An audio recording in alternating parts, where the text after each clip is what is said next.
오늘 하나님의 말씀은 이사야 66장 15절부터 24절 말씀입니다. 보라, 여호와께서 불에 둘러싸여 강림하시리니 그의 수레들은 회오리 바람 같으리로다. 그가 혁혁한 위세로 노여움을 나타내시며 맹렬한 화염으로 책망하실 것이라.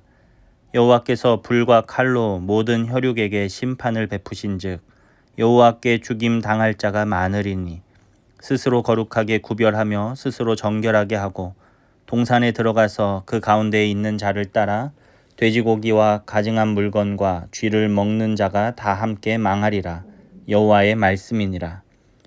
내가 그들의 행위와 사상을 아노라. 때가 이르면 문 나라와 언어가 다른 민족들을 모으리니 그들이 와서 나의 영광을 볼 것이며 내가 그들 가운데에서 징조를 세워서 그들 가운데서 도피한 자를 여러 나라 곧 다시스와 뿔과 활을 당기는 룻과 및 두발과 야완과 또 나의 명성을 듣지도 못하고 나의 영광을 보지도 못한 먼 섬들로 보내리니 그들이 나의 영광을 문 나라에 전파하리라.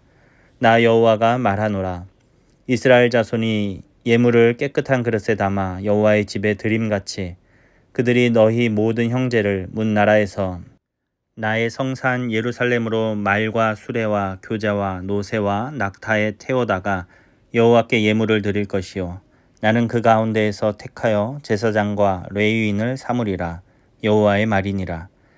내가 지을 새 하늘과 새 땅이 내 앞에 항상 있는 것 같이 너희 자손과 너희 이름이 항상 있으리라. 여호와의 말이니라. 여호와가 말하노라. 매월 초하루와 매 안식일에 모든 혈육이 내 앞에 나와 예배하리라. 그들이 나가서 내게 패역한 자들의 시체들을 볼 것이라. 그 벌레가 죽지 아니하며 그 불이 꺼지지 아니하며 모든 혈육에게 가증함이 되리라. 아멘. 오늘 하나님 말씀의 제목은 국경 없는 복음입니다. 오늘 본문을 보면 마지막 때에 있을 일에 대해 하나님이 말씀해 주십니다. 마지막 때에 하나님께서 강림을 하시는데 하나님은 심판하시는 주님으로 이 땅에 오시는 것을 우리가 보게 됩니다. 15절부터 18절까지 말씀을 보면 불과 회오리 바람 그리고 또 칼 이런 이야기들이 나옵니다.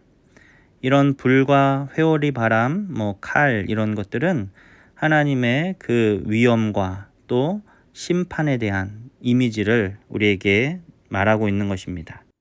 그럼 마지막 때에 하나님께서는 왜 심판하시는 분으로 이 땅에 오십니까? 왜냐하면 당신의 백성들을 구원하시기 위함입니다. 악인들에게 압제당하고 고통당하는 그 하나님의 백성들을 구원하시기 위해 그 악인들을 심판하시는 주님으로 이 땅에 오시는 것입니다. 그래서 그 하나님께서 오셔서 마지막 때에 18절 말씀에 기록된 대로 나라와 언어가 다른 그 민족들을 모으신다라는 것이죠.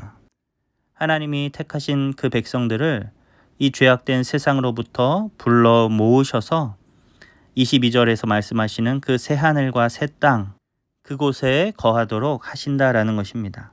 이것이 하나님의 구원입니다.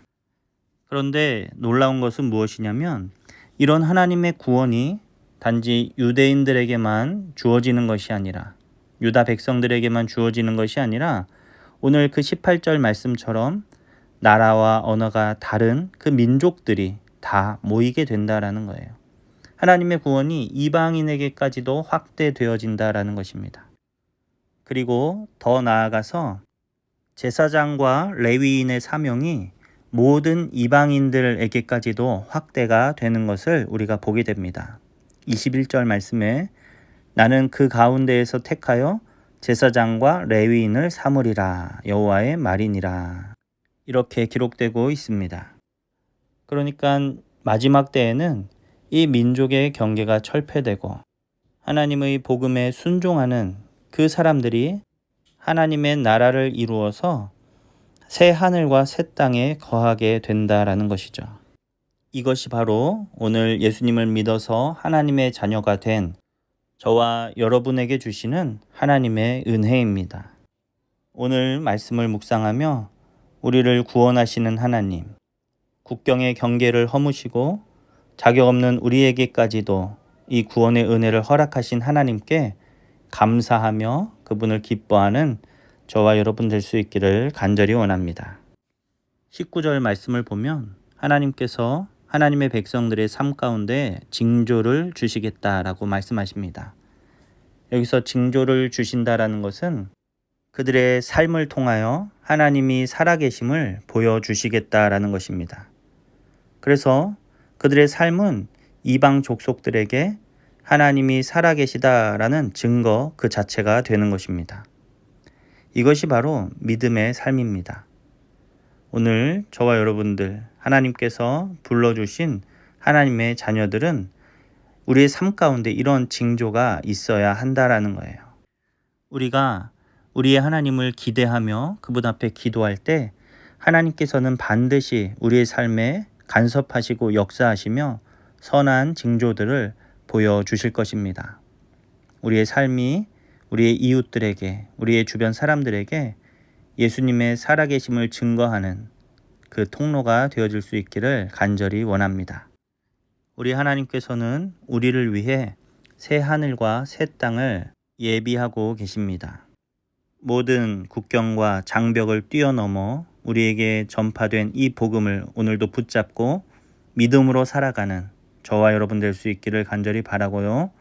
또 이 복음을 우리의 삶을 통해 이웃에게 전하는 우리 모두가 될 수 있기를 간절히 바랍니다.